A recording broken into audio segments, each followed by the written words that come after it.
Bangladesh auto rice mill মালিকদের সমস্যা ও সমাধান নিয়ে নওগাঁয় মত বিনিময় সভা চলছে। এতে সারা দেশের চাল ব্যবসায়ী, রাইস মিল মালিক ও স্থানীয় জনপ্রতিনিধিরা উপস্থিত হয়েছেন।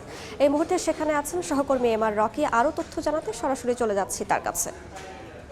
উত্তরাঞ্চলে যেসব ধান চাল কেন্দ্রিক মিল কলকারখানা রয়েছে, এই মিল কলকারখানাগুলো নানা সংকটে তারা কিন্তু এই মুহূর্তে তাদের কলকারখানাগুলো পরিচালনা করতে গিয়ে বাধাগ্রস্ত হচ্ছে এবং সরকারের বিভিন্ন যে নীতি নির্ধারণী, এই নীতি নির্ধারণীগুলো এই মুহূর্তে এই ব্যবসার অনেকটা প্রতিকূল বলছেন। এই প্রতিকূল পরিবেশ এবং মিল কলকারখানাগুলোকে পুনরুজ্জীবিত করার লক্ষ্যেই আজকের এই উত্তরাঞ্চলের সহ দেশের বিভিন্ন প্রান্তের অন্তত 26টি জেলা থেকে জেলার যেসব ধান চাল কেন্দ্রিক ব্যবসা পরিচালনা করে থাকেন এই মিলের ব্যবসায়ীরা এখানে একত্রিত হয়েছেন এবং এই মিল মালিকদের আসলে যে দাবিগুলো আমরা এখানে দেখছিলাম, তাদের সরকারের হাল সময়ে বেশ কিছু কর্মসূচি নিয়েছে, বেশ কিছু এখানে নতুন আইন করা হয়েছে। এই আইনগুলো কিন্তু ব্যবসায়ীদের দিক থেকে বলা হচ্ছে সম্পূর্ণ প্রতিকূল অবস্থা এবং নানা সংকটে অধিকাংশ মিলগুলো বন্ধ হয়ে যাচ্ছে এবং এই বন্ধ হওয়ার কারণে একদিকে যেমন এই এলাকার অর্থনৈতিক একটা বিপর্যয় নেমে আসছে, অন্যদিকে বিভিন্ন পরিকল্পনা কিন্তু এই সব মিল কলকারখানাগুলো কিন্তু তারা ব্যবসা পরিচালনা করতে পারছে না, ঋণ খেলাপি হচ্ছেন, মিল কলকারখানাগুলো বন্ধ করে দিচ্ছেন। বিশেষ করে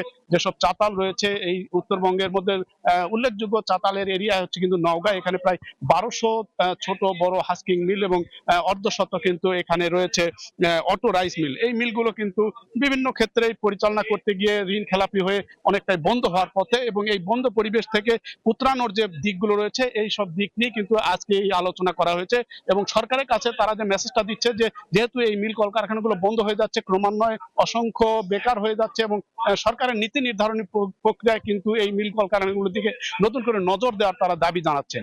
তো এই ছিল সার্বিক এখানকার এই মিল কলকারখানা কেন্দ্রিক যে মত বিনিময় সেখানকার চিত্র। সরাসরি যুক্ত ছিলাম নওগাঁয়। দেখছেন বিভাগীয় সময়, সঙ্গেই থাকুন।